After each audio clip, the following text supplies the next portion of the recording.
Somebody created a trillion-dollar invention, then disappeared forever.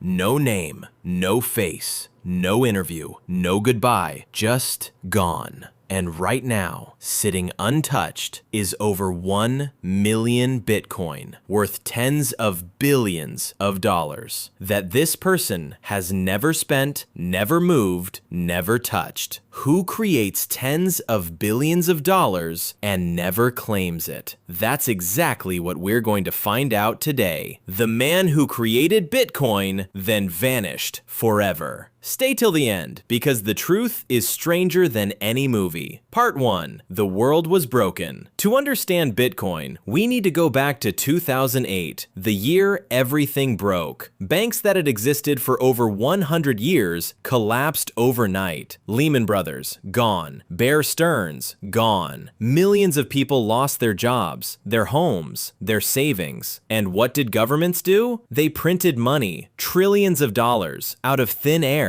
And here's what that means for you. Every time a government prints more money, your money becomes worth less. Your savings? Slowly dying. Your salary? Buying less every year. But here's the thing that made 2008 different from every other crisis before it. People finally asked a question they had never seriously asked before. Why do we even need banks? Why does the government control our money? Is there another way? Somebody was already building the answer. Part 2. 9 pages that changed everything. October 31st, 2008, Halloween. While the world was distracted by the financial crisis, a mysterious person posted 9 pages to a small internet forum. The title? Bitcoin, a peer-to-peer electronic cash system. The author? Satoshi Nakamoto. Nobody knew who that was. Nobody had ever heard that name before. There was no profile picture, no biography, no LinkedIn, no social media, just a name and 9 pages. Those 9 pages described something the world had never seen before. Money that needed no bank, needed no government, needed no middleman, could be sent anywhere in the world, instantly, without permission from anyone. Just you and the person you're sending to. No bank can freeze it. No government can print more of it. No single person controls it. This wasn't just a new currency. This was a revolution, and it came from a person nobody had ever met. Part 3. How Bitcoin actually works. Okay, let Panda explain how this actually works, because most people think Bitcoin is complicated. It's not. Let Panda use a simple example. Imagine a notebook, but this notebook is special. Everybody in the world has a copy. If you send someone money, everyone's notebook updates at the same time. And here's the key. Nobody can fake it. Nobody can erase it. Nobody can change it, because millions of computers around the world are all checking each other. This notebook is called the blockchain. Now here's why this matters. With normal money, if your bank goes bankrupt, your money could disappear. If the government decides to freeze your account, your money is frozen. If a hacker breaks into the bank, your money is at risk. But with Bitcoin, no bank, no freezing, no single point of failure. Your Bitcoin exists on millions of computers simultaneously. To hack Bitcoin, you would have to hack millions of computers at exactly the same time. That's practically impossible. Satoshi didn't just build a currency. Satoshi built a system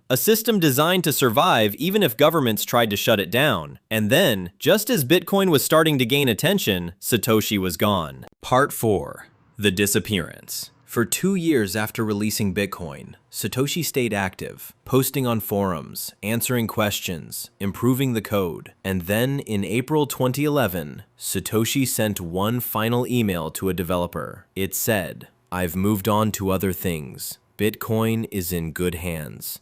And that was it. No more posts, no more emails, no more code, just silence. Satoshi Nakamoto disappeared from the internet completely. Nobody has heard from them since. Now here's where it gets strange. At the time Satoshi disappeared, Bitcoin was worth almost nothing, a few cents per coin. So it wasn't about the money. It wasn't about fame either, because Satoshi never revealed their identity. So why disappear? Nobody knows. And the mystery gets deeper. Part 5. The clues and suspects. Over the years, investigators, journalists, and internet detectives have tried to find Satoshi. Let's look at the clues. Clue 1. The language. Satoshi wrote in perfect English, but used British spelling. Color, not color. Organize, not organize. This suggests Satoshi might be British, or from a British-influenced country. Clue 2. The timing. Satoshi posted mostly between 5 a.m. and 11 a.m. London time. Either Satoshi was in Europe, or they were deliberately faking their time zone. Clue 3. The skill. The Bitcoin code was extremely advanced. This wasn't written by one person learning to code. This was written by someone with elite-level knowledge of cryptography, economics, computer science, game theory. Some experts believe this level of knowledge is so advanced, it might not be one person at all. It might be a team. Now let's look at the suspects. Suspect 1, Hal Finney, the first person to ever receive a Bitcoin transaction, a brilliant cryptographer. And here's the wild part. He actually lived near a real person named Satoshi Nakamoto in California. Coincidence? Hal denied it. He passed away in 2014. His Bitcoin wallet? Never touched. Suspect 2, Nick Szabo, created something called BitGold years before Bitcoin. Very similar concept. Writing style extremely similar to Satoshi. He denies it. No proof. Suspect 3, Craig Wright, an Australian computer scientist who claimed publicly to be Satoshi, but when asked to prove it by signing a message with Satoshi's private keys, he refused. Most experts believe he is not Satoshi. And then there's the wildest theory of all. What if Satoshi isn't a person? What if it's an acronym? S, Samsung, A, Toshiba, N, Nakamichi, A, Motorola. 4 Japanese tech companies. Probably not true, but nobody can rule it out, because nobody knows. Part 6. The billion-dollar mystery. Here is the most mind-blowing part of this entire story. Satoshi mined approximately 1 million Bitcoin in the early days. At today's price, that is tens of billions of dollars. And not a single coin has moved. Not one. For over a decade. Think about that. If you had tens of billions of dollars sitting in an account, wouldn't you spend at least some? Wouldn't you buy something? Wouldn't you move it somewhere safer? Satoshi hasn't. Why? 3 possible reasons. Reason 1, Satoshi is dead. Maybe they passed away. The keys are lost forever. That Bitcoin will never move. Reason 2, Satoshi is protecting Bitcoin. If Satoshi sold even a fraction of their Bitcoin, the market would panic. The price would crash. It could destroy everything they built, so they stay silent to protect the system. Reason 3, Satoshi never wanted the money. Maybe Bitcoin was never about getting rich. Maybe it was always about the idea, about proving that a different financial system was possible, about giving the world an alternative. And maybe the greatest act of proof was walking away with nothing.